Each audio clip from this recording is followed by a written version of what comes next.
કેમ કે આપણે અહીંયા ઈજ પોહાય કાં શું બેન બધાને જય માતાજી જય માં મંગલ તો ખાલી સપનું જોતો હું ફોટો પાડી લઉં એ ફોટો પાડી લે ભાઈ ફોટો હવે આ આપણી એક ડ્રીમ બાઇકમાંથી એક બાઇક છે ને એક દિવસની સમયે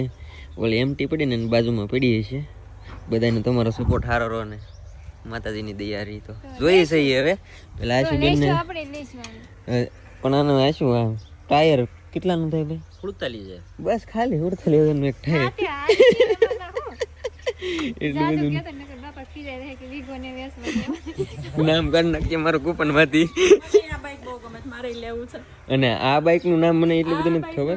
SM650 સુપર મીટર 650 કેટલા સીસી એન્જિન આવે એમાં 650 650 મને આ રીતની બાઇક નો શોખ નહીં મને સ્પેશિયલ નેકિટ નો બહુ શોખ એવું છે મને આ બહુ ગમે આ ગમે તો આપણે એક દિવસ જઈ અને આપણે ના ગાડી આપી દેવું ને આપણે આ બે પર એક એક આખશું તો આ શીખી લેજે પણ આનું વજન બહુ વધારે એ માથી પાહે ની મોજા